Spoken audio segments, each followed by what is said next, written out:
And thank you for taking time to join us for Banking on a Safe World, Divesting from Nuclear Weapons and Fossil Fuels. My name is Penny Opal Plant, and I'm zooming to you from above Gitchigami, AKA Lake Superior on Anishinaabe territory. I'm Yaqui, undocumented Choctaw and Cherokee and European, and I've been a protector and defender of Mother Earth and life on her belly for over 40 years. Among many other things, I co-founded Movement Rights along with Shannon Biggs, and Movement Rights is the sponsor of this webinar. Shannon will be handling the back end of our time together and will handle questions which will be answered after our esteemed panel of speakers. Please use the little hand icon, the question icon during our time together if you have questions, and we'll do our best to answer as many as we can. Feel free to introduce yourself to one another in the chat, and please let us know where you're joining us from. We organized this webinar because we understand that there are two existential crises facing humanity: climate disruption, which we've seen up close this last week, and nuclear weapons, which Putin has indirectly threatened to use recently. We discovered that some of the financial institutions funding fossil fuels are also funding nuclear weapons, and that there are many opportunities for the fossil fuel and nuclear weapons divestment movements to learn about successes and challenges from one another, and hopefully take advantage of opportunities to join together on projects. Unfortunately, Tom Goldtooth, the executive director of the Indigenous Environmental Network, won't be joining us today. He called me last night to tell me that he had an unexpected obligation and that came up, and he's really sorry not to be able to join us. And now it's my pleasure to introduce you to our first speaker, Susie Snyder. Susie is the program coordinator at ICAN, the International Campaign to Abolish Nuclear Weapons. She facilitates the development and execution of ICAN's key programs, including the management of ICAN's divestment work and engagement with the financial sector. For more than a decade, Susie coordinated the Don't Bake on the Bomb project. She's an expert on nuclear weapons with over 2 decades experience working at the intersection between nuclear weapons and human rights. Susie has contributed to a number of recent books and has been featured in a number of magazines and news sources. She's a Foreign Policy Interrupted Bard College 2020 Fellow and one of the 2016 Nuclear Free Future Award laureates. Susie's worked in PACS's humanitarian disarmament team, coordinating nuclear disarmament efforts. She previously served as the Secretary General of the Women's International League for Peace and Freedom at their Geneva Secretariat. She was named Hero of Las Vegas in 2001 for her work with indigenous populations against U.S. nuclear weapons development and nuclear waste dumping. Susie currently lives in Utrecht, the Netherlands, with her husband and son. For more about her personal anti-nuclear journey, check out Susie's StoryCorps interview, and you can follow her on Twitter at Susie Snyder. Take it away, Susie. Gosh, thank you so much. I'm always a bit overwhelmed with these introductions. It's funny to hear about myself from somebody else's perspective, and it's an honor to be here with you, with everybody in this room, with everybody who's joined us today. And we're here because we're concerned about threats to our planet. We're concerned about these existential threats, these crises that we're living through, and these crises that we have an opportunity to stop. So I'll start talking about nuclear weapons because these are bombs that were designed to destroy cities. They're designed to commit mass murder, and their production, development, and testing has left a legacy that will impact generations. The timing of this webinar couldn't be better. 78 years ago yesterday, the first nuclear weapon was set off in New Mexico. Nearly 500,000 people were living within a 150-mile radius of the explosion. And the explosion was so bright, it was seen in Mexico, in Arizona, in Texas. It was so hot that it gave off heat 10,000 times hotter than the surface of the sun. 19 counties in New Mexico were downwind. 78 towns and cities, dozens of ranches and pueblos. And in 2010, a study found that radiation levels near homes in some of the hot spots had reached almost 10,000 times what is currently allowed in public areas. That's a study from 2010, 65 years after the blast. This week also, there's a new film coming up. It's called Oppenheimer. I'm sure everybody has gotten into the social memes. I'm waiting for my Barbieheimer t-shirt. And that film's gonna go into the story behind the development of nuclear weapons. It's gonna talk a little bit about Hiroshima, a little bit about Nagasaki, the only two cities ever bombed in wartime. But what it won't do is talk about the Marshall Islands. It won't talk about Polynesia or the steppe in Kazakhstan. It won't talk about Algeria, Lop Nor, the Australian outback, or the Great Basin bioregion and the Western Shoshone. The film is not going to tell you the story of those whose lives and homes were ravaged by nuclear weapons. But the stories of those places, the peoples of this earth whose lives were taken in order to develop, test, and manufacture nuclear weapons, those are the stories that drive us to put an end to these bombs. Those are the stories that moved governments to negotiate the treaty on the prohibition of nuclear weapons. And that treaty makes everything to do with nuclear weapons illegal. It's based on international humanitarian and human rights law. And treaty negotiators were deeply concerned about the catastrophic humanitarian consequences that would result from any use of nuclear weapons. And they recognized that any use of nuclear weapons would also be abhorrent to the principles of humanity and the dictates of public conscience.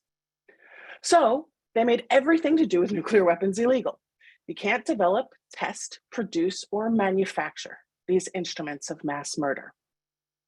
And this is a powerful tool for our efforts to end nuclear weapons, because the treaty also made it illegal to assist anyone with those activities. And that includes by providing financial assistance. So we have this incredible tool to move money away from the nuclear weapons industry. And financial institutions operating in the 68 countries that joined the treaty, they have divested. But that's not the only plan to move money out of this existential threat and the companies behind this existential threat. Let me talk about the rest. It's simple. We increase the cost of doing business with the industry, get investors to stop investing, and change the industry itself.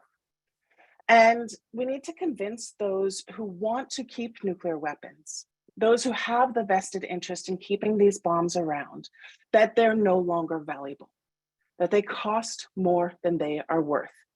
And we're starting to see that happen. With Russia's threats to use nuclear weapons since it invaded Ukraine, the idea of nuclear use is back in the public eye. And it's really high up, also in the political eye. From the highest levels, condemnations of threats to use nuclear weapons, even from those who have threatened them in the past, have helped reduce the risks.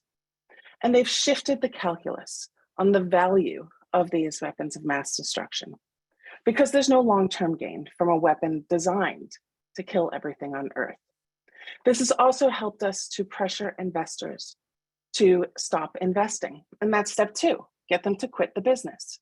And we know from our work on cluster bombs, landmines, and nuclear weapons, when investors start walking, priorities start shifting. But let me talk a little bit how we want to increase the costs. There's a few things. It's all pretty straightforward. We do a lot of research.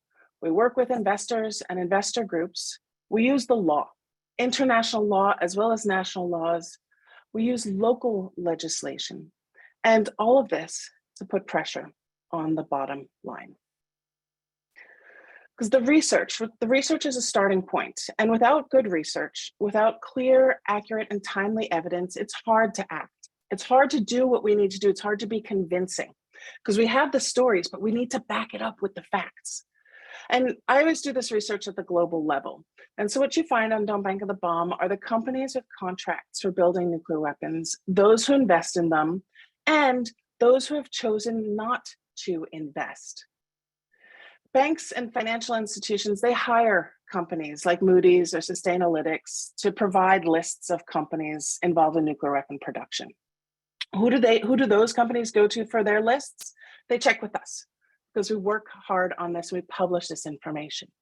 And at the end of the day, we're talking only about a few dozen companies that make the key components for the bomb. Now, all of this research can lead to local pressure. And this is where we have a really good opportunity, and we're already seeing a lot of cooperation and convergence between our two movements. Because actors aside from traditional investors are often motivated to get involved in divestment processes. We passed legislation in New York City that requires their 5 pension funds, which is about 250 billion in assets under management, to divest from any company connected to nuclear weapons production. In Seattle, in Cambridge, we've seen efforts to quit the nuclear weapons business, with agreements at city and state level to stop investments, and in some situations, to stop doing business altogether with the industry. And this is building on a long history of movement. The anti-nuclear movement is not new. And for years, people have been doing this type of work and kind of coming at it bits and pieces. So there was a legislation that passed in Berkeley, California in the 70s that said the city couldn't do business with any company connected with the production of nuclear weapons.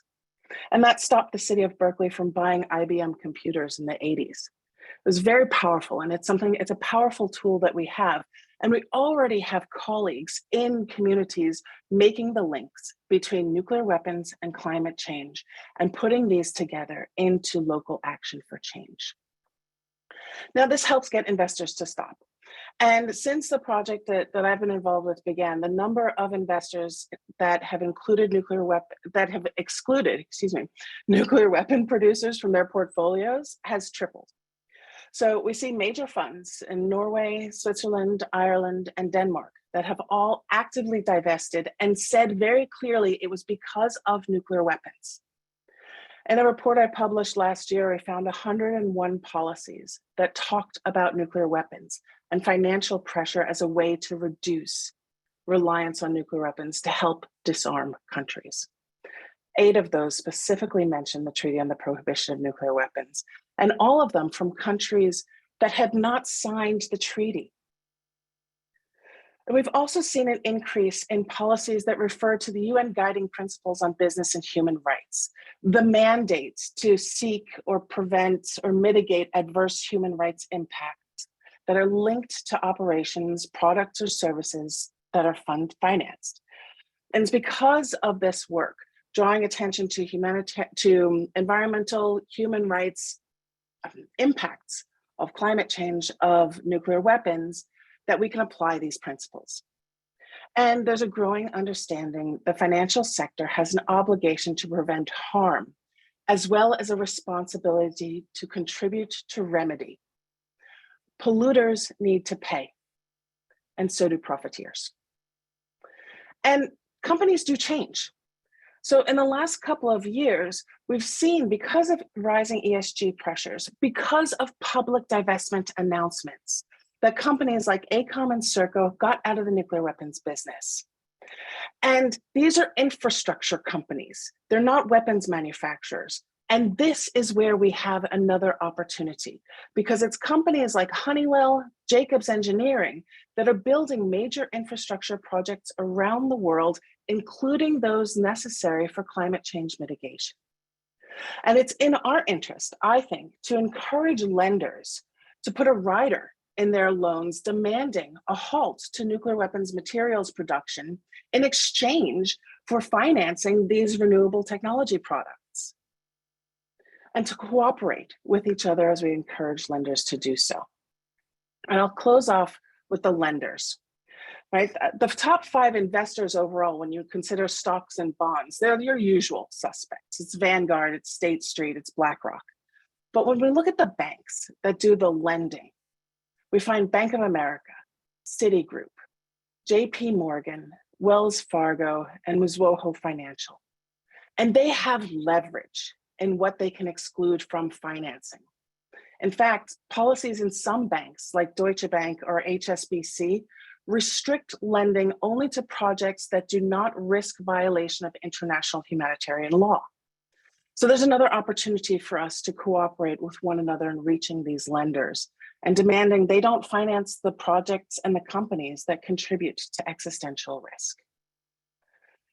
Now, it's been in a very intense couple of years for those of us working on nuclear weapons issues. The specter of nuclear war is back in the public eye. The concerns about these threats are facing us like the day to day. I live in the Netherlands, and we had a run on iodine tablets because we're worried that there's going to be a nuclear weapons use, and we want to try to figure out how to protect our kids. And there's rumors that maybe this will help. But when we see the response to these threats, the most immediate response from governments was financial action. There's power in the money.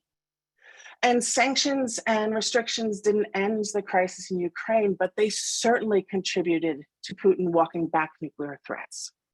And so too did the unequivocal condemnation of those threats by countries that are involved in the Treaty on the Prohibition of Nuclear Weapons. And we all know the examples, from South African apartheid to child labor to tobacco, where shunning by the financial industry has had a profound social impact. We have changed the norms of society. We have changed what is acceptable and what is not. And together, I really believe we can bring these tools to bear to protect the future of our planet from these twin crises we face today. Because if we don't, we're either going to slowly watch it burn through climate change or quickly watch it be consumed by fire in a nuclear war. And I choose something else. And I look forward to working with everybody to make that same choice. Thank you.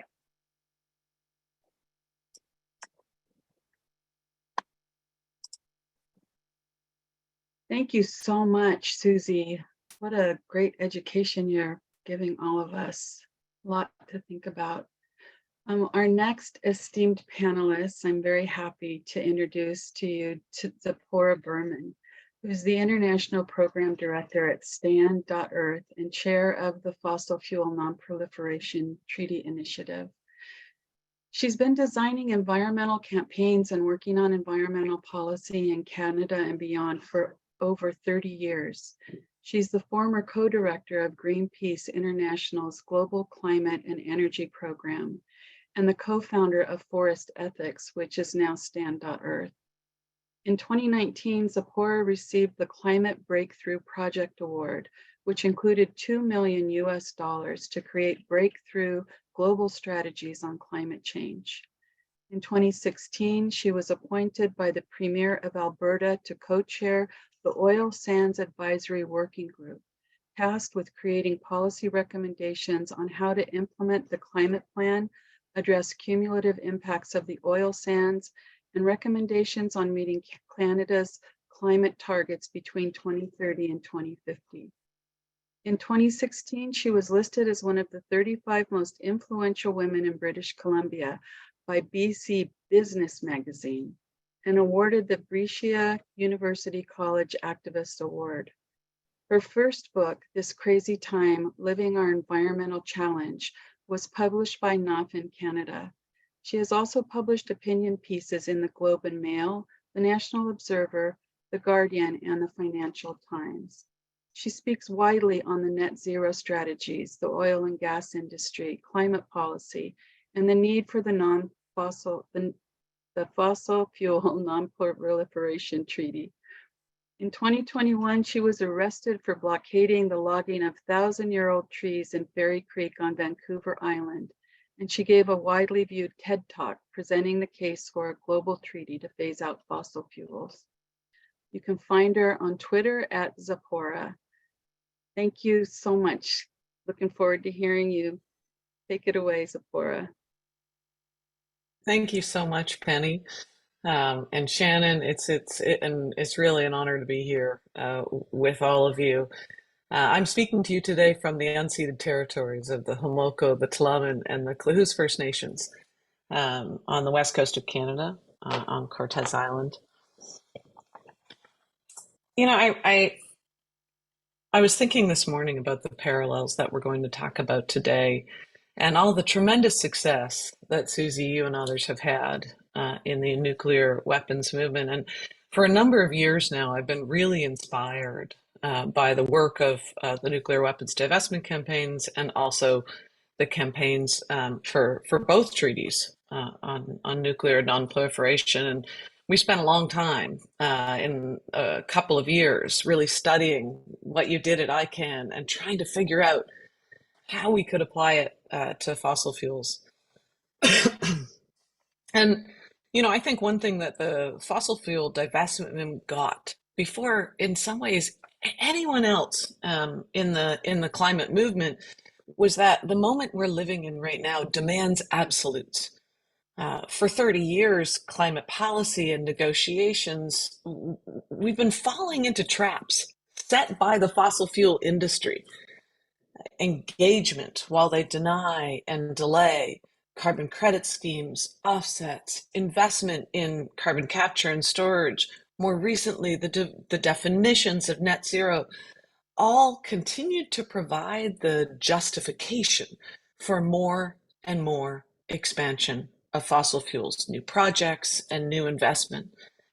But what I think we all know here is that the science today demands absolute emissions and production decline now to keep us safe.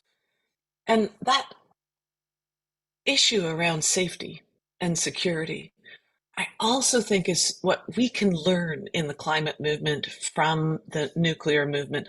Their focus on safety, and the success of the nuclear movement in shifting the whole social norm around expansion. You know, I'm old enough to remember growing up when it was still thought that the stockpiling of nuclear weapons was what was going to keep us safe against these big threats out there. And then over a period of really only a decade, when I look back in history, the movement was successful in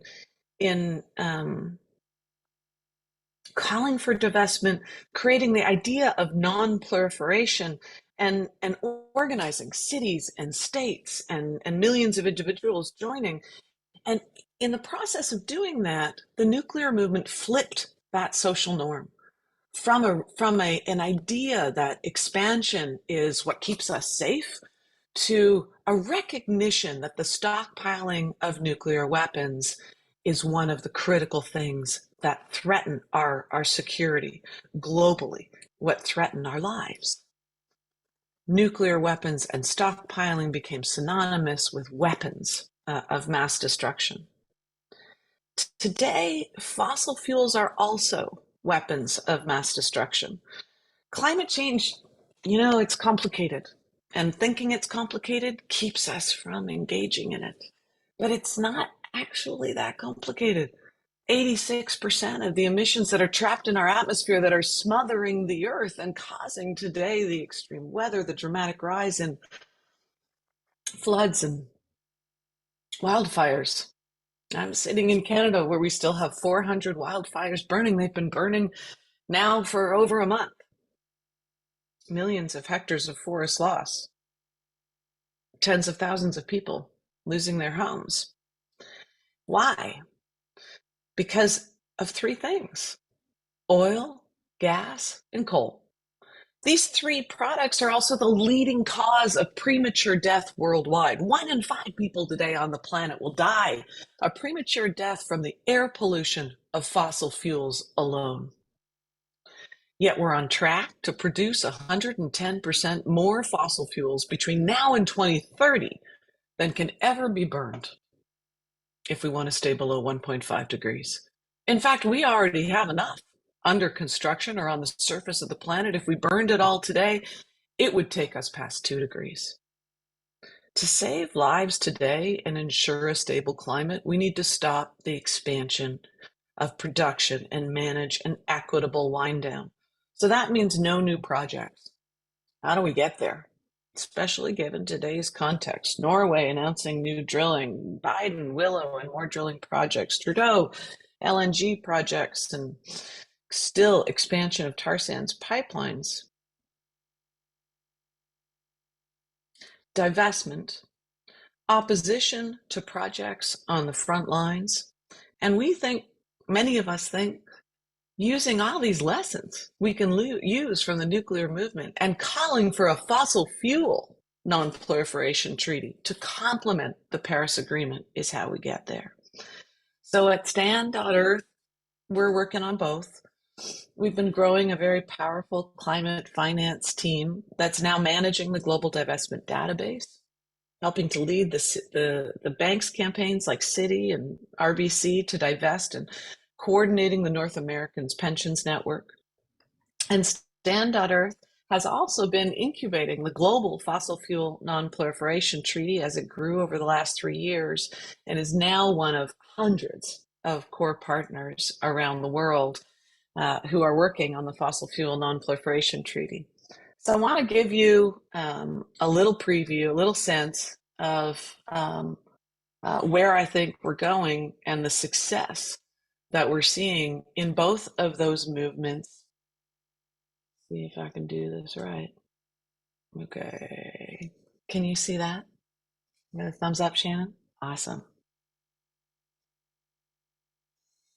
So divestment over the last decade has been amazing and incredible. And I think from a movement perspective, what we need to learn from this also is that it's a tangible ask.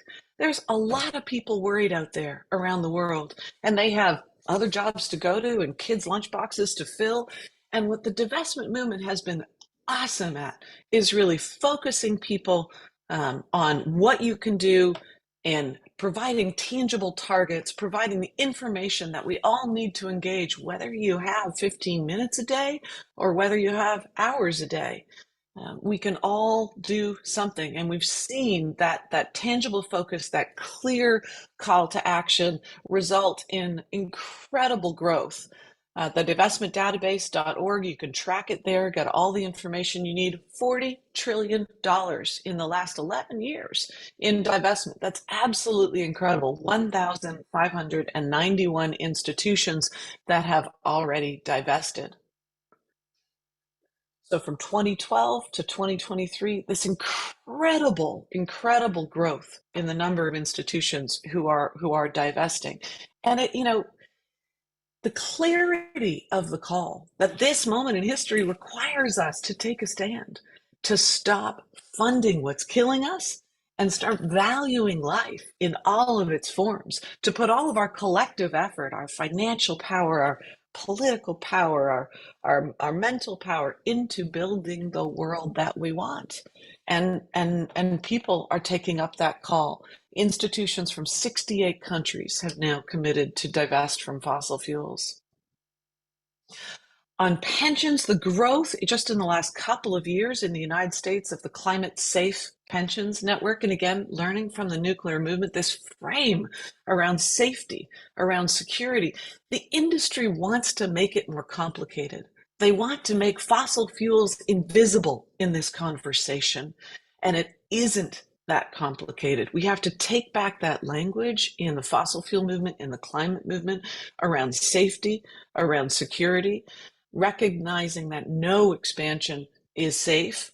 And now, the data is with us. I was so impressed with the pensions work last month. They released an incredible report with the University of Waterloo that showed that fossil fuels are not only perpetuating deadly pollution and climate chaos in communities, but also actually losing money for teachers and public employees and workers and retirees. The report showed that if U.S. pensions had divested 10 years ago, then they would have banked an extra $21 billion for all those people. $21 billion. And so the divestment movement is growing. We need to continue to lean in to the pensions work, to the banks work, and I'm really also just so amazed and inspired by the work of the banks campaigns in connecting these issues to human rights, to indigenous rights on the ground, and lifting up through this work of divestment the call for justice and indigenous rights. The Royal Bank Campaign has been partnering with finance campaigners in indigenous communities in northern British Columbia, the Gidimt'en folks from the Yinta Access and the Gittiman Checkpoint families, and then the Wet'suwet'en, and that makes our work so much more powerful. They want us to be separate. They want to keep these issues simple. But what we are doing and what we have been doing through the pipeline campaigns, through divestment work over the last many years, is bringing together the scientists with the indigenous rights, bless you, Bill, with all of these different distinct, what were distinct and siloed movements, and calling for an end to expansion in those communities and divestment. And I think, we all know that together we're stronger than we are apart. The Fossil Fuel Non-Proliferation Treaty is a newer idea over the last couple of years that emerged from a number of us studying nuclear non-proliferation and trying to figure out what we could learn. And what we realized as we started doing this work, because yes, we need divestment, and we also need governments to put in place the laws and policies and agreements quickly to keep us safe.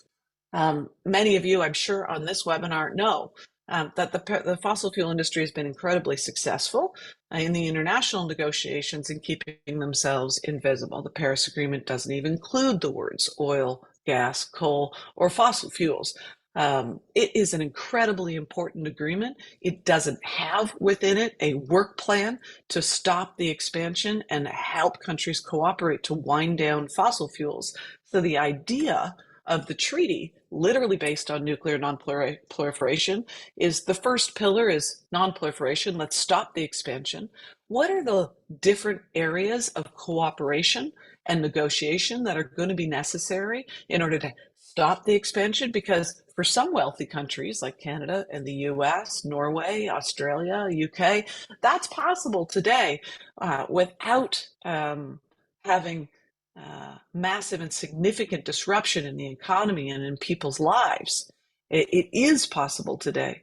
But for a lot of other countries like Malaysia or even Ecuador, where their ability for those countries to function are so dependent today on fossil fuel production, or even feeding their debt is right now dependent on new fossil fuel expansion.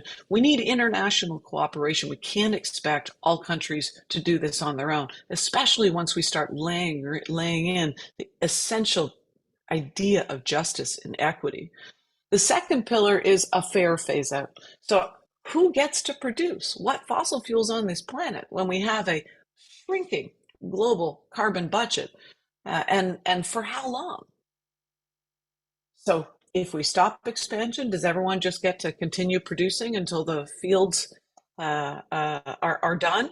Or do some countries, wealthy countries, have to decline quicker in order to leave a greater part of the carbon budget to other countries and access to fossil fuels? Those are the critical questions we're exploring under Pillar 2. And then finally, a just transition. How do we fast track building the world that we want with international cooperation so we're not out of the pan and into the fire? Where and how? Should there be no-go areas on this planet in critical areas of biodiversity, in indigenous protected areas for critical mining? There absolutely should be. Should we have more rules around how to ensure that as we build the world that we want and we electrify everything on this planet with renewable energy, that we do so in a way that recognizes the need to ensure protection of human rights, biodiversity, and our water systems? Absolutely. Well, we don't have those rules today.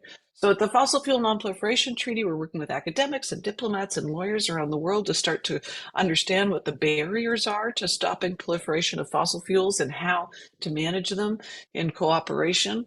We already have 5 nation states that go, of course, led by the South Pacific, who are really our global moral voice on climate change. Without the advocacy of South Pacific nations, we wouldn't have the 1.5 degree target. We wouldn't have concepts of loss and damage. We certainly wouldn't have the International Court of Justice recognizing climate change. And they're also now at the forefront of calling at the United Nations for countries to join them in developing a fossil fuel non-proliferation treaty. And the movement is growing fast. 2,000 faith leaders and institutions, including last month the World Council of Churches, thousands of scientists and academics, hundreds of parliamentarians from around the world, Nobel laureates, now 90 cities. Rome last week, our newest city, who have passed motions to support the fossil fuel non-proliferation treaty. Thousands of youth activists and indigenous leaders all over the world. The World Health Organization is now the first UN body to endorse and call for the fossil fuel treaty. And really, we're doing a lot of work around the world with cities and with movements calling on their cities to endorse the treaty, and working on turning the lights on in every country in the world for organizations and individuals who are supporting this call for a fossil fuel treaty. Look, the fossil fuel industry is not going to manage its own decline. We have to stop trusting them. We have to stop including them in COPs. We have to stop including them in the development of climate policy. And banks and pension funds have to stop consulting them on whether or not to divest with them. There are good people in the fossil fuel industry. Absolutely. There are good people everywhere. But these companies have been denying what's been happening. They've been holding back information on how fossil fuels are killing us. They've been delaying progress, and now they're spending billions to lobby and weaken climate policy. Those good people working in the fossil fuel industry, if they're working for companies that haven't committed to stop expansion and manage down, they need to get out. And we need to stop pretending that we can continue to negotiate with these companies and start to regulate them. We need to push our governments to stand up to their bullying. We need to push banks and pension funds and individuals to divest. And we need to work together to expose fossil fuels as weapons of mass destruction. And in so doing, we're going to be supporting all those communities who to ensure that they have clean air to breathe and water to drink. We're going to be addressing human rights and indigenous rights. We're going to be saving lives. And that's the bottom line. At this point in our history, every dollar that we can keep from going into fossil fuel expansion, every ton of carbon that we can keep from being trapped in the atmosphere, it's going to save lives. Thank you.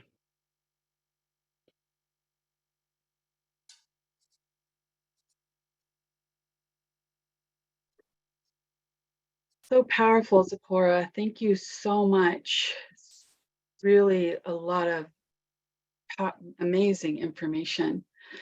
Our next esteemed panelist is Cynthia Lazarov. Cynthia is the founder of Women Transforming Our Nuclear Legacy and NuclearWakeUpCall.Earth.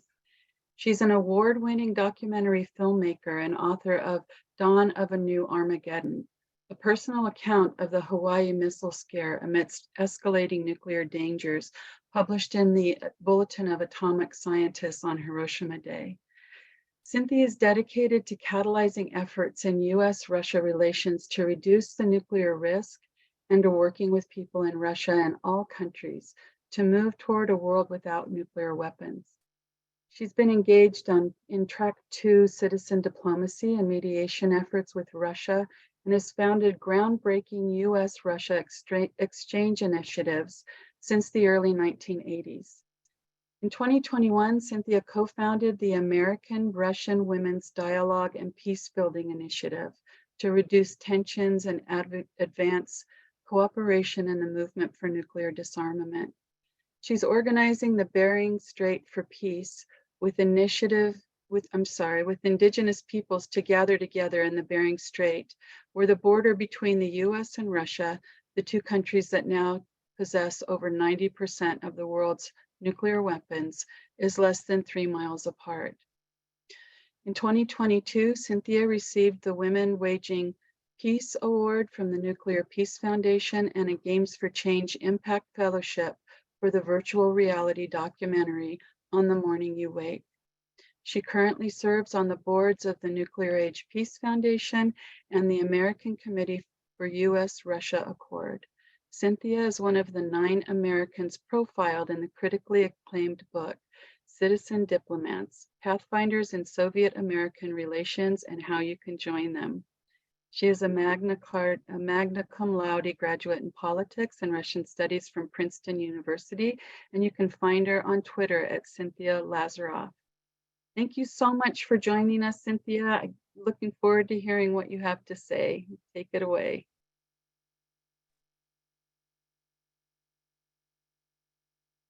Thank you, Penny. And thank you to my brilliant fellow panelists. I've learned so much, and to all of you for being here. You all inspire me and bring me hope. I join you this morning from where I live on native Hawaiian ancestral lands on the island of Kauai, beneath the sacred mountain Kalalea, where all the souls enter the earth, which is right behind me. So as someone who spent most of my life since the 1970s working on disarmament, and also more than a decade protecting coral reefs and sounding the alarm on the devastating impacts of climate change on the reefs, I've long dreamed of finding a way to bring our movements together.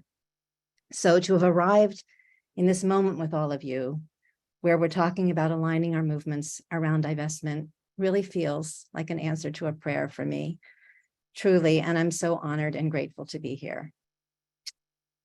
Over the past 2 years, I've had the chance to go deep in conversation with Penny, Susie, Shannon, our Indigenous elder sisters, Marian Naranjo, and my teacher here in Hawaii, Kumahula Puna Dawson, and many others, where we've explored the question of what our two movements have in common. And there's so much that we've found in common. So many connections, so many intersectionalities. And I'm excited to share some of these today as we plant seeds for working together in the future. I'm going to touch a little bit on the nuclear ban treaty then, and how divestment plays into my work on abolition. So some of these intersectionalities might seem obvious, but we don't often see them brought together, juxtaposed one beside the other. And we're in a rare shared space today, with many present from both of our movements. So I think there's a power in sharing them all for the first time together. So first, we're both addressing existential threats that are escalating.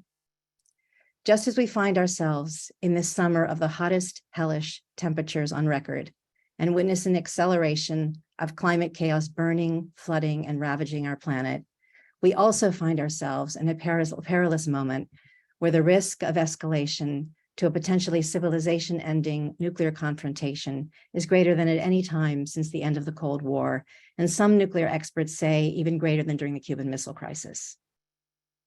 Next, as some have already spoken about, both Tzeporah and Susie, many of the same biggest offender banks funding nuclear weapons are also funding fossil fuels. And I'd just like Shannon to share this slide for a minute that I thank Movement Rights for actually making.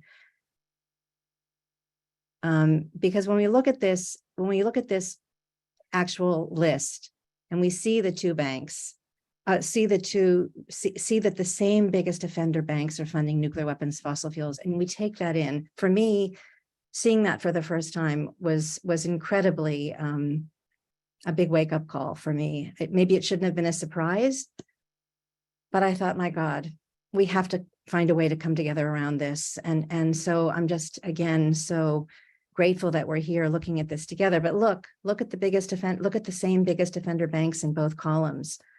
JP Morgan Chase, Citigroup, Wells Fargo, Bank of America. There's also Morgan Stanley on both lists. So I think just to take this in together, with the potential of what we can do together, most people who bank at these banks have no idea, I think, where their money is going. And so I think we have a real opportunity here. So thank you, Shannon. So as Tzeporah has said, both fossil fuels and nuclear weapons are weapons of mass destruction. To quote you, Penny, they both disregard the sacred system of life for future generations, for everything we love and hold dear. Moving on, both fossil fuels and nuclear weapons violate our human rights, indigenous rights, the rights of Mother Earth, the rights of nature, and the rights of ecosystems to flourish and regenerate themselves. Both violate Mother Earth through extraction And the solution here is also intersectional.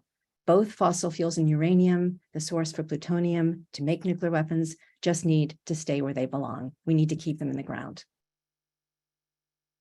Both poison our air, our water, our soil, our biosphere, and our bodies. Both fossil fuels and nuclear weapons disproportionately impact indigenous peoples, peoples of color, the poor, and marginalized frontline communities. Both disproportionately impact women and girls.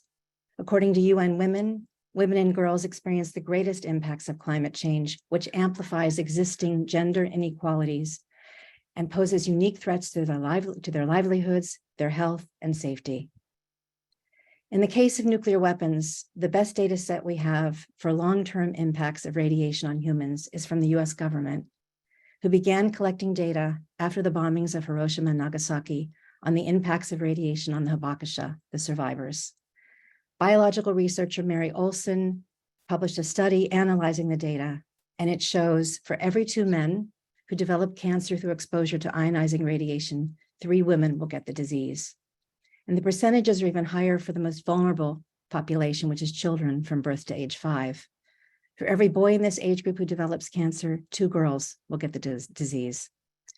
The data is relevant for exposure to all ionizing radiation, not only from nuclear weapons use, testing, production, storage, etc., but also from exposure to radiation in X-rays and on airplanes and other things. I say this because the global standards for acceptable doses of radiation are based on the least vulnerable population, which is the white adult male. I want to highlight these disproportionate impacts because the documentation of these impacts and the evidence provided by scientists like Mary Olson played a central role in making the case for the landmark treaty on the prohibition of nuclear weapons at the UN, and also for the treaty to become the first nuclear weapons treaty to be based on humanitarian law instead of military law, which couldn't accommodate these disproportionate impacts. This made it possible, and Susie's spoken about this a bit, but I want to just reiterate a few things. For the TPNW to become the first nuclear weapons treaty to ban nuclear weapons, the first to address, quoting from the treaty, the catastrophic humanitarian impacts, consequences of any use of nuclear weapons, the first to address the disproportionate impact of nuclear weapons on indigenous peoples and women and girls, and the first to provide for compensation and assistance to victims of nuclear use, testing, and production, and finally the first to provide for environmental remediation. The first nuclear weapons treaty ever to do any of this. It's really amazing. And I'm so grateful to ICANN and all the people in the world who worked to make this happen for so long. I mentioned the treaty also because both of our movements have created treaties in response to our government's empty promises and failure to honor their international pledges and commitments in the Paris Agreement and the NPT, the Nuclear Non-Proliferation Treaty, and to complement these agreements, to actually encourage them, to make them happen, to strengthen them. And because divestment in our movement has been called the teeth of the treaty, one of the most important ways for us to expand support for the treaty and move forward to abolition.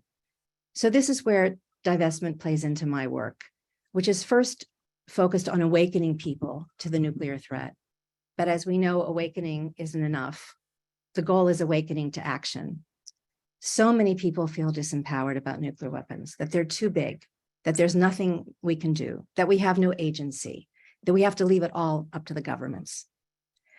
So after inviting people through the power of story to feel a personal connection with the nuclear threat, personal stakes, that our lives are at stake, I talk about the treaty and offer concrete ways people can start taking action in their daily lives, even that day, to make a difference to support the treaty.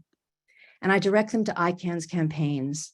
And divestment is, of course, a central part of all of this and such a powerful way for people to gain agency, to take steps to support and grow the treaty by taking the money away from the banks, companies, and institutions funding nuclear weapons, and to imagine a world where the trillions being spent on nuclear weapons and militarism are repurposed and converted to addressing the climate emergency and the other issues we care about so much. This is a core reason why I believe divestment is such a powerful shared pathway for our movements. Take the money away from the nuclear weapons and fossil fuel funders, invest it in addressing the climate emergency, advancing climate justice, and ensuring a future for our children. I have no illusions about the formidable obstacles in the way of achieving this. But as Nelson Mandela once said, it always seems impossible until it's done.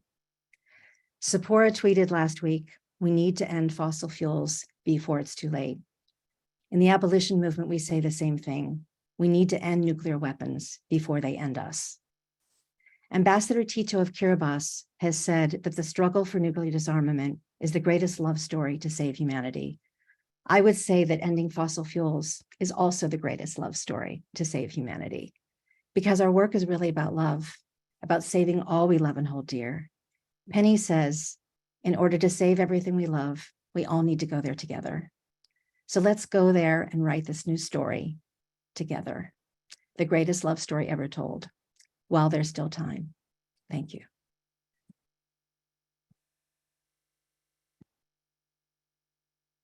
Thank you so much, Cynthia. Yeah, we're all about the love. I think if we weren't about the love, we wouldn't be here doing all the work that we've all been doing for so long. Thank you so much. My great pleasure now is to introduce Bill McKibben, who is the founder of Third Act and helped found 350.org. Third Act organizes people over the age of 60 for action on climate and justice. His 1889 book, The End of Nature, is regarded as the first book for general audience about climate change and has appeared in 24 languages. He's gone on to write 20 books, and his work appears regularly in periodicals from the New Yorker to the Rolling Stone.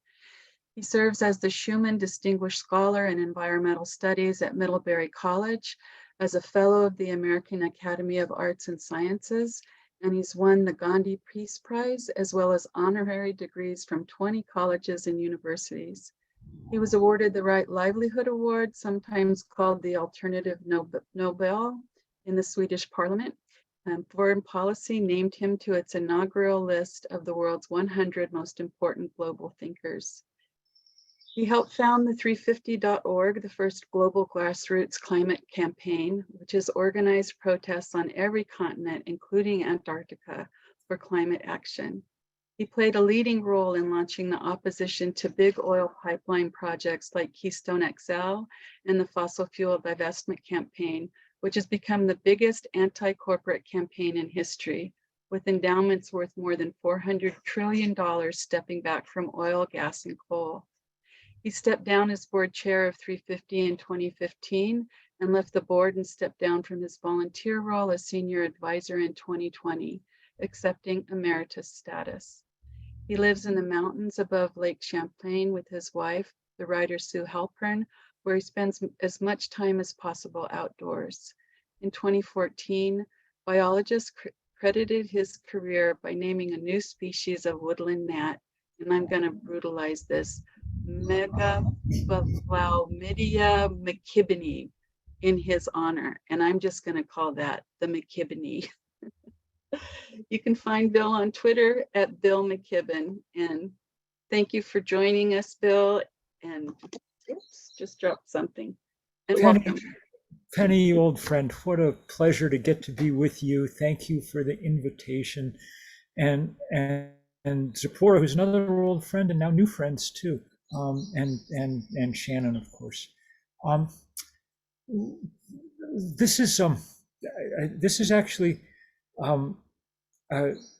quite. I find myself really moved sitting here on this call, in part because when I was a very young man at the age of 21, when I graduated from college and arrived at the New Yorker magazine in the early 1980s to start my career as a writer, immediately my new sort of best friend and colleague, and the person I worked hand in hand with, who taught me an enormous amount, was a man named Jonathan Schell, who wrote The Fate of the Earth and later The Abolition, and really the other sort of crucial texts about that got us to really start reconsidering what nuclear weapons meant and what we needed to do with them.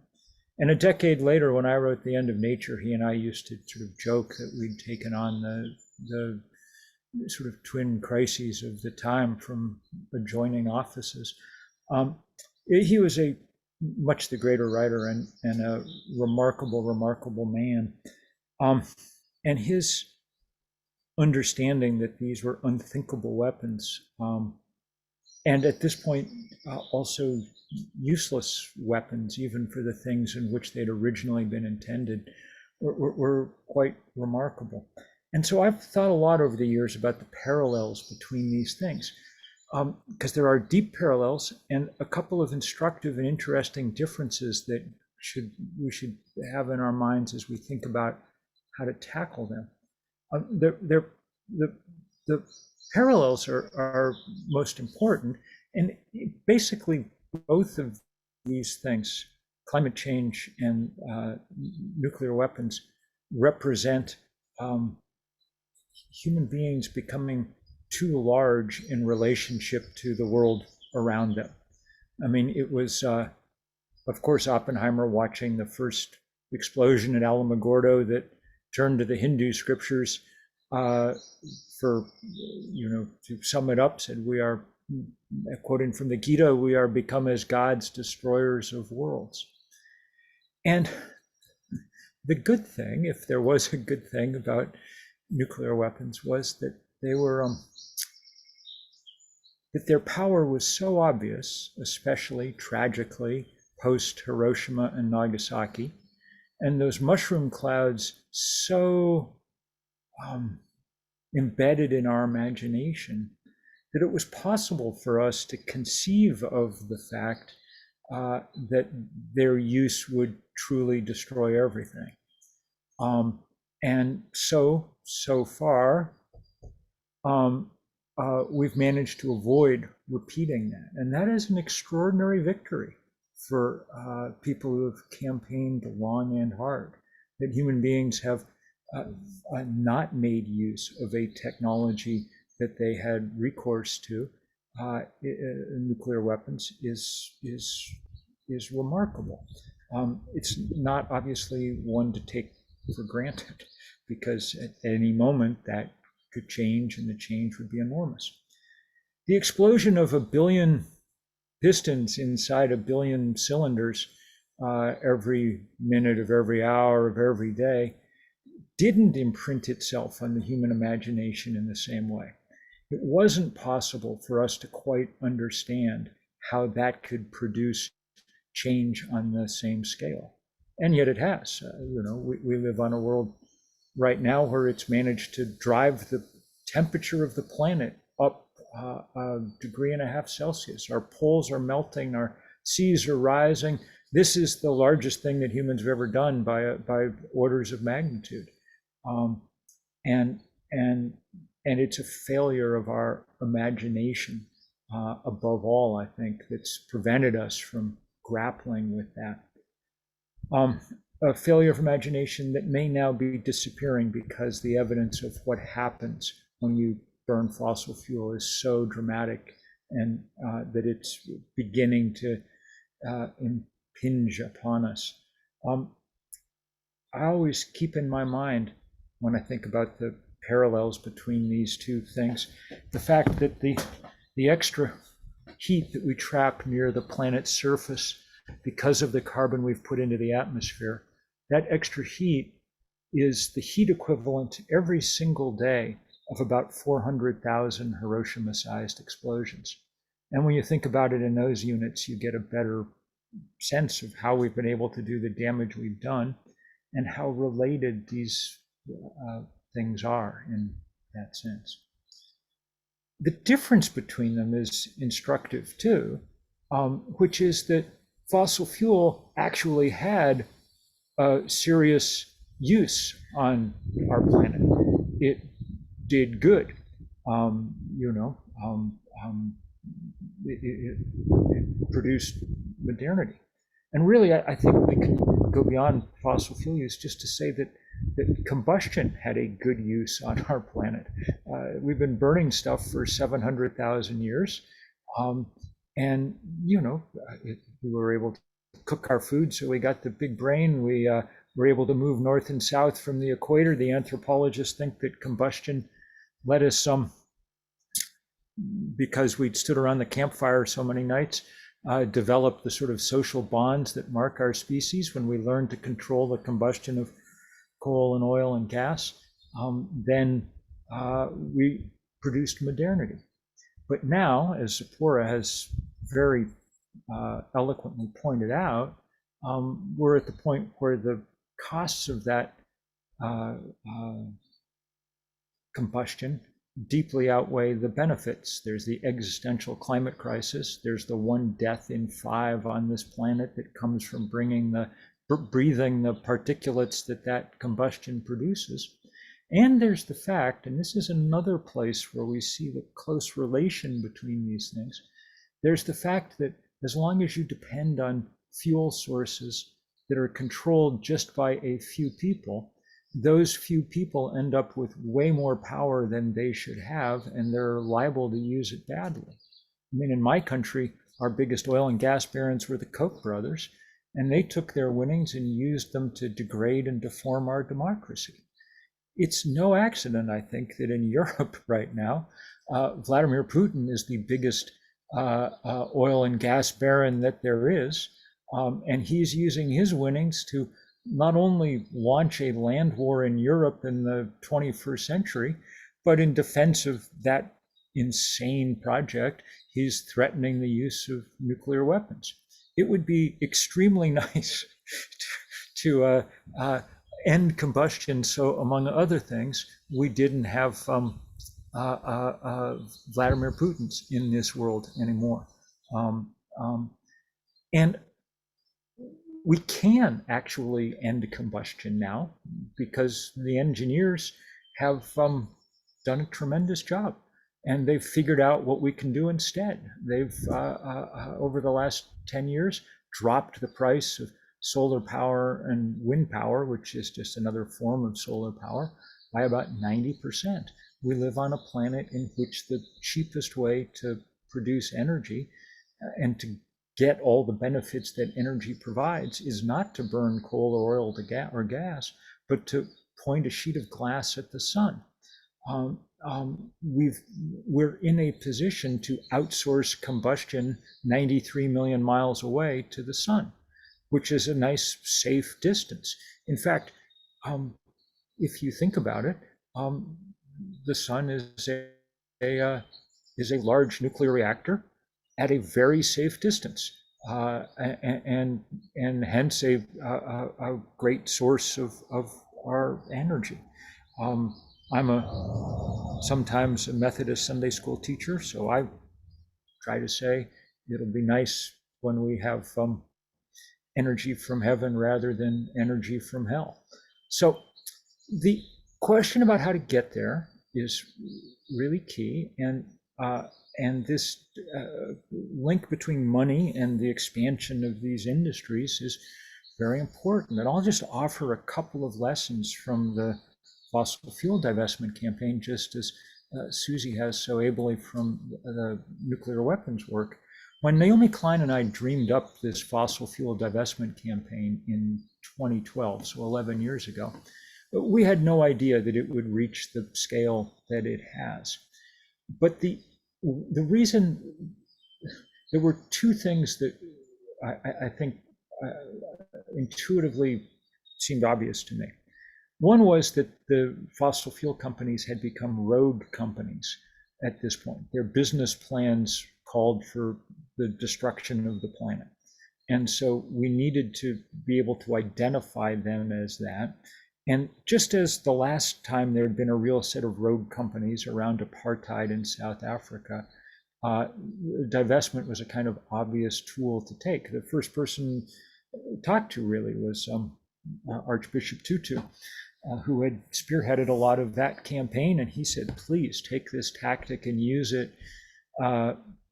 Climate change is the human rights challenge of this moment, as apartheid was of a generation before. The second thing, and this is strategically important, I think, is that the virtue of having a divestment campaign is that it allows this truly crucial set of questions to be argued out in many thousands of places instead of just a few. Most people don't have a coal mine or a pipeline or an oil well in their backyard, just as most people don't have a nuclear weapons plant or something in their backyard. But everybody's adjacent to a pot of money, a pension fund, a church fund. I think often crucially in the case of the fossil fuel thing, a university endowment. Those university endowments were not the biggest divestments that we've had, but in certain ways they were the most significant because they often were such public fights and because they trained up a huge army of enormously talented volunteers, the students who took that work on. And they trained themselves by talking to each other and figuring things out. We sort of got things started, but it was like that scene in Tom Sawyer where he's out whitewashing the fence and pretending he's having so much fun that all the other boys want to take their turn and end up doing all the work. Those students who did the fossil fuel divestment movement on campuses, when they graduated, wanted to keep going, and they formed the Sunrise movement when they got out, and that's what brought us the Green New Deal, and by extension, the Inflation Reduction Act, and so on and so forth. Varshini Prakash, the first head of the Sunrise movement and one of the great activists I've ever met. I first knew her when she was 17 or 18 and leading the effort successfully to divest the University of Massachusetts. So the possibilities here are really enormous for using this as a tool in a lot of ways. And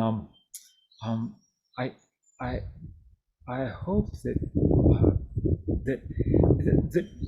the danger for using this as a tool is that at a certain point, people who control those pots of money are, one of the arguments they always use is, if we do this for one good cause, there'll be 100 good causes, and or whatever, and how will we differentiate? I do think it's quite possible to say that there are two existential risks right now on planet Earth, and that those are climate change and nuclear exchange, and that they should be considered in their own sort of category of things to be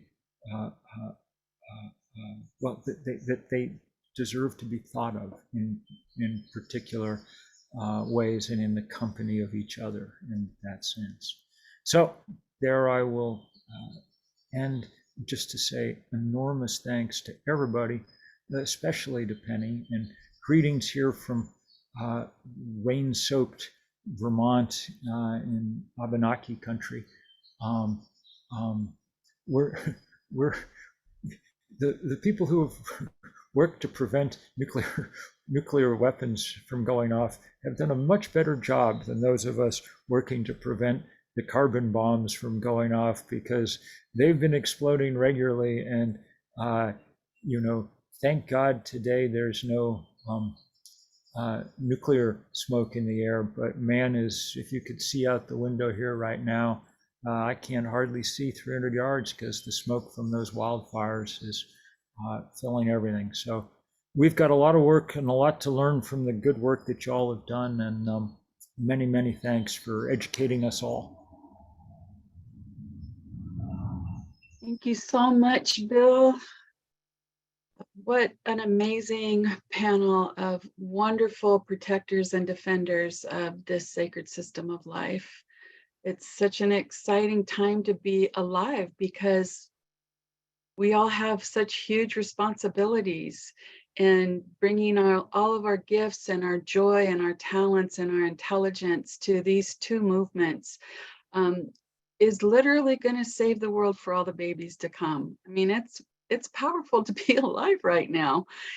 And being able to, for movement rights, to sponsor this bridge to happen between the anti-nuclear proliferation movement and the anti-proliferation fossil-free movements is amazing to us. What a gift for us to be able to, be a tiny cog in this wheel that is turning, that will hopefully bring people together to have so much more energy in at least targeting those 4 or 5 big main banks. I mean, when we started talking about this webinar, I was imagining being a CEO at one of these banks and seeing the 2 most powerful movements on Earth right now joining together to say, no, we're done. You're just not going to do that anymore.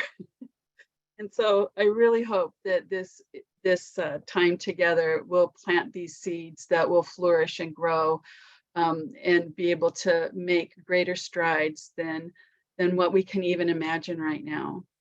I want to thank Bill so much. It always warms my heart to see you, Bill, and to hear you and just kind of have this time to hang out together.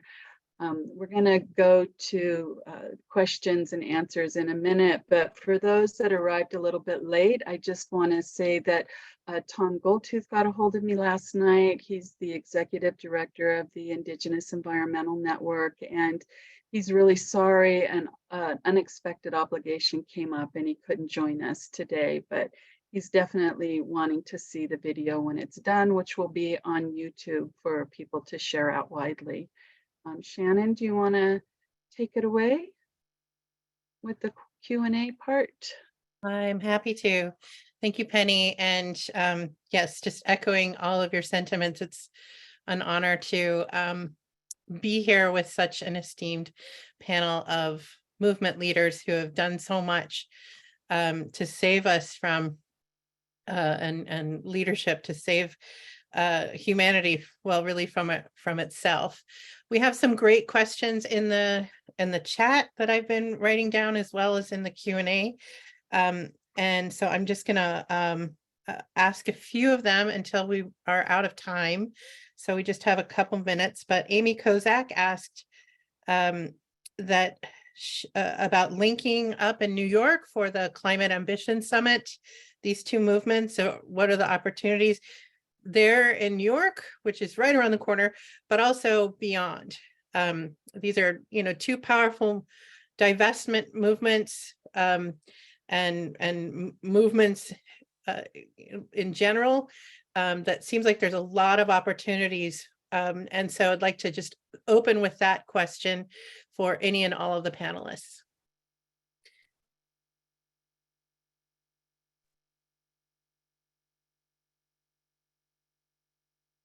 Is there anyone who would like to speak to that, opportunities for combining for shared power? Cynthia or Susie?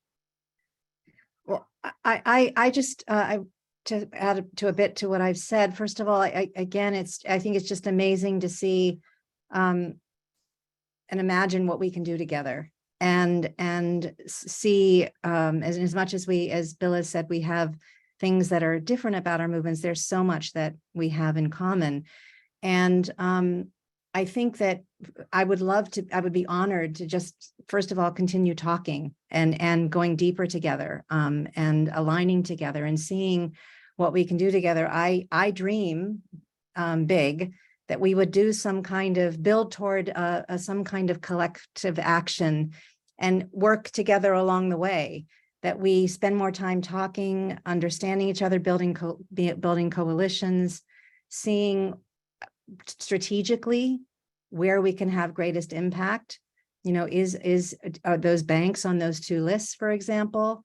Is there a way to align around one or more of those banks, and let people know where the money is actually coming from to fund death, and the opportunities they have to shift and convert and fund life? So I think that I would really look forward and be honored to continue to be in this conversation and to begin to think and plan strategically about what steps we can take together.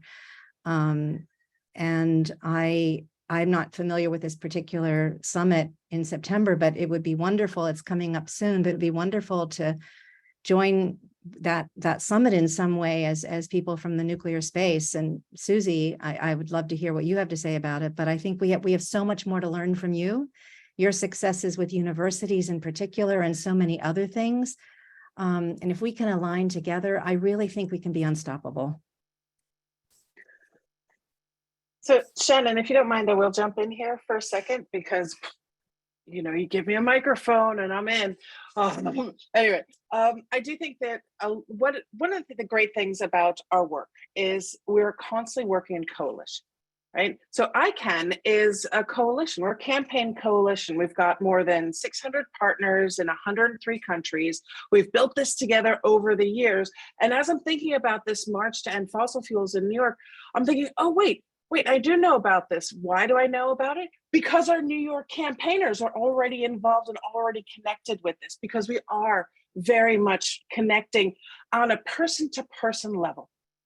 And so one of the things that we're doing here today, which is so exciting to me, is that we're taking this connection that we're having as people organizing in our communities, and we're bringing it to different levels and thinking about the other ways in which it works and the other ways that we can look and build and cooperate with one another. This March to End Fossil Fuels in September in New York is right at the same time as the major, it's what do they call it? It's the high level week for financial institutions on sustainable development. So big banks, BNP Paribas sponsored it last year and year before, and they come in and they talk about all the great things they're doing to finance sustainability. And I'll be honest with you, it's predominantly greenwashing. So that's a place where we can come in and we can make that connection, and we can reinforce that connection, because that's one of the challenges that we all are dealing with. There's great public commitments that are not necessarily followed up on. And we're constantly working to take people to task, to say, hey, you know, you said you were going to divest, it's time to divest. You said you were going to finance sustainable infrastructure. Why is there a loan for a new coal plant? Right. And that's one of the things that we can do, that we can use these moments like this moment in September to bring more attention to highlight and to show ourselves as being in community with one another, because we are. We're right there with each other. So I think it's really exciting. And I'm just super thrilled that we get the chance to talk about this. And I know that our colleagues from New York Campaign Against Nuclear Weapons, our colleagues from, you know, Gays Against Guns, the New York City, you know, the great movers and shakers of New York City's activist movements are going to be right there. And be in solidarity and be in support, because that is the way that we are unstoppable, and we are truly unstoppable. Thank you. Can I add a couple thoughts, Shannon? Well, first of all, so people know, we have been organizing together over the past bunch of years, you know, at both the individual level, but also, you know, for example, a lot of the lawyers and diplomats who have worked on nuclear non-proliferation are now helping us think through some of the critical issues around the fossil fuel non-proliferation treaty, which has been amazing.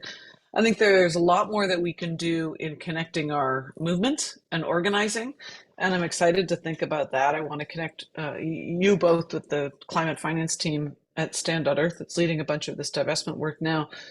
But also I've been thinking about our networks as treaty, as ICANN and as fossil fuel non-proliferation treaty. I mean, we could do an email blast or something in our next, we do monthly newsletters at the treaty that have a big pickup, you know, something that focuses on the threat to nuclear weapons is not over, and here's something. And so I'd like to design something like that. We can use our networks to support each other. That's just good organizing. But I also want to, you know, I was thinking that we could also collectively agree right now to lift up what is a critical overlap, actually, which is the Putin's devastating war on Ukraine, and the incredible work of Razom We Stand, Svetlana Romanko and her colleagues.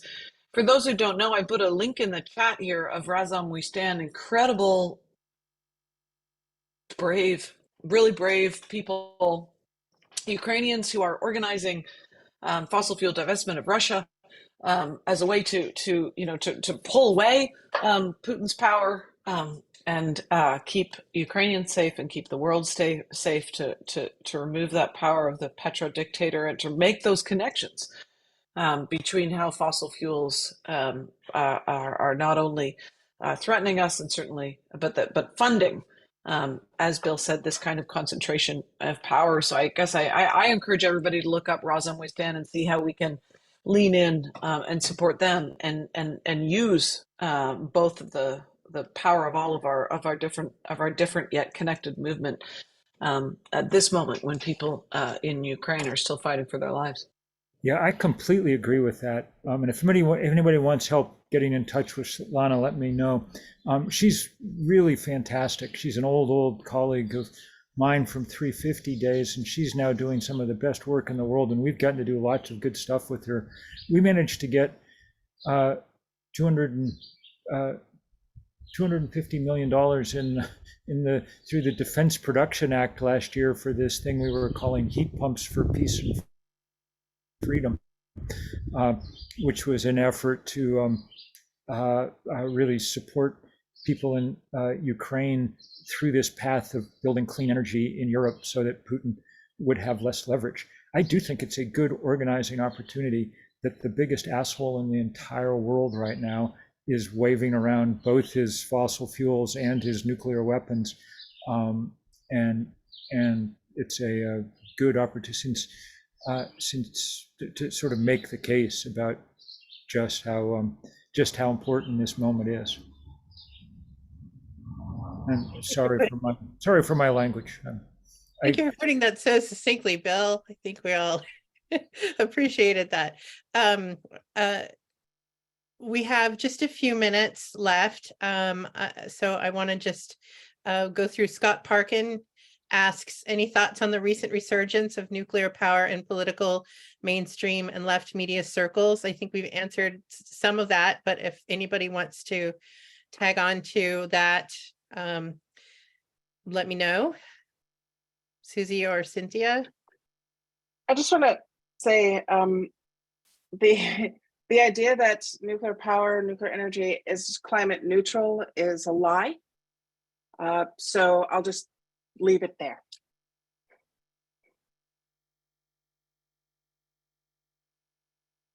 Okay. Thank you. And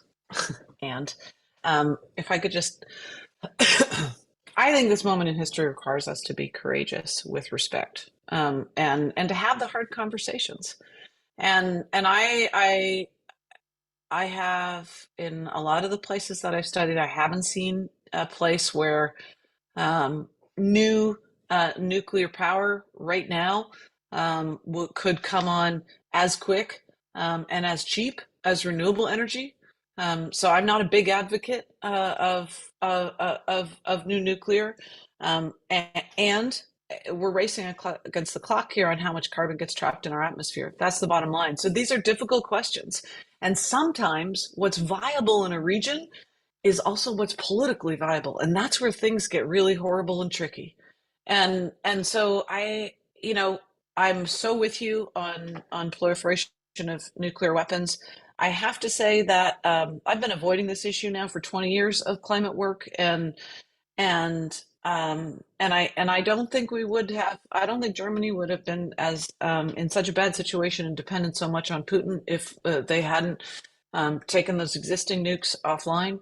And so I think we need to recognize that right now is not necessarily the time to take existing functioning nuclear power offline, for sure, because unless there are renewable alternatives readily available, we can't afford increased dependence on fossil fuels, and we can't afford those tons of carbon into the atmosphere. So these are complicated questions, and they need to be looked at very, very carefully, and it need to be looked at on a site-specific basis. And Yeah, just thought I'd say that. Just to complicate it a little more, because it is very complicated, and is the issue of nuclear waste, that we don't have an answer and a solution for that. And it's of deep concern to me, especially there wasn't time to really go into the intersection of, the convergence of the rising seas and all kinds of other things due to climate change, and things like nuclear waste that are in places like the Dome, where the nuclear testing was conducted in the Marshall Islands. There's leaking now from the Dome because of rising seas and radioactive water. So there's all kinds of convergences now going on, even on military bases. But the other thing is that nuclear power plants are being weaponized now. We've seen the first weaponization in this war of nuclear power plants. And so that's another concern that I just want to put in the complicated conversation. Thank you. It is absolutely a complicated conversation. We won't solve everything on this webinar, but it's a really great start. So I really appreciate everybody's frankness. We have just a minute left. And so Erica and a number of other people have asked, what are the good banks?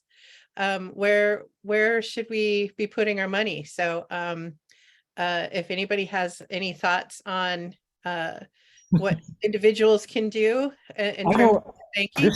I've known now more than I want to about banking in America anyway. There aren't a huge plethora of great big banks in the country on this stuff, but there are a few. I'm on fossil fuels, and I would guess on nuclear stuff too. If you're on the West Coast, Beneficial State Bank is a good place to turn. If you're on the East Coast, Amalgamated Bank is a good place to turn. And your local credit union, wherever you are, is almost certainly a good place to turn, because they're just in the business of,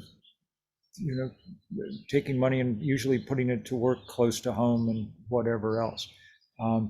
But this is one of the reasons why, we want to pressure the city banks and stuff of the world. We're not, speaking realistically, I doubt that in a realistic time frame we're going to shut them down. They are very big and very powerful. So one of the goals is to change their policies, because that would be a big help in all of this. So as usual, the goal is not to make each of ourselves perfect in our own relationship to the world, including our mind. The goal is to actually change the world. So if one can be a tool to the other, that's good. But changing the world is the real goal here. Thank you, Bill. Thank you to all our speakers. I'm going to hand it back over to Penny Opal Plant for closing. I'm just going to ask the speakers if you're a lot of people have been asking the best way to contact you or reach you. That may not be your direct email. It might be Twitter or some other space to be up to date on what you're doing. But if you're willing to put your best contact information, I know there are a lot of people who would like to follow up. Handing it over to you, Penny.